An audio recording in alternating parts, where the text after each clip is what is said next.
This is about 40 minutes southeast of New Orleans, and you can already see what Barry has done to neighborhoods like the one behind me. And the storm isn't even here yet. We now know it has been upgraded to a Category 1 hurricane. It'll make landfall as a hurricane with winds expected of 75 miles per hour. I want to talk to the district attorney here of Plaquemines Parish, Charles Ballet. What is your biggest concern right now, Charles?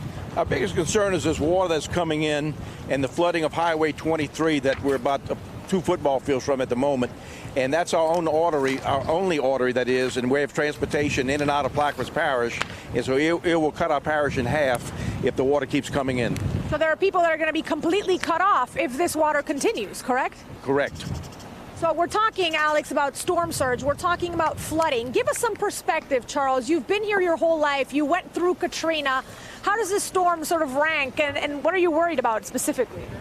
Well, we worried about, of course, the people, and right in this particular area, of course, there are cattle ranchers that have the cattle, that the flooding and the drowning of cattle, but also people, the disruption that is in their lives of work and getting to medical care, all the things that they need. So we're really worried about that because it does disrupt all of that, and also everybody's worried about getting this levee system done so they could have a little bit more peace and be able to build residences and feel safe.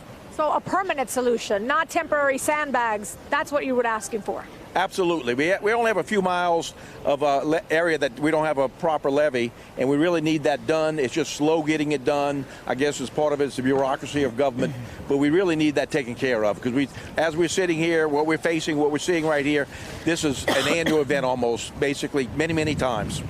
Thank you so much, Charles. He mentioned the cattle rescues, and we actually witnessed that, Alex. I don't know if we're able to show that picture to your audience now.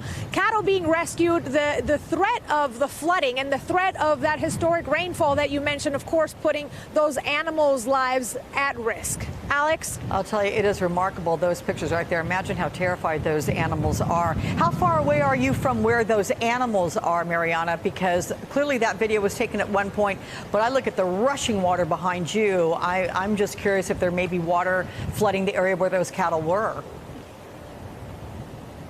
Most likely, because we're about 5 minutes away from where that happened. So what Charles referenced, which is the speed at which this water is going to flood that highway, that is going to happen most likely in the next couple of hours, cutting off entire communities, people, and animals, Alex. Yeah, absolutely. Very sorry to hear, as Charles was describing there, just that one singular roadway splitting up that parish. Hey there, I'm Chris Hayes from MSNBC. Thanks for watching MSNBC on YouTube. If you want to keep up to date with the videos we're putting out, you can click subscribe just below me or click over on this list to see lots of other great videos.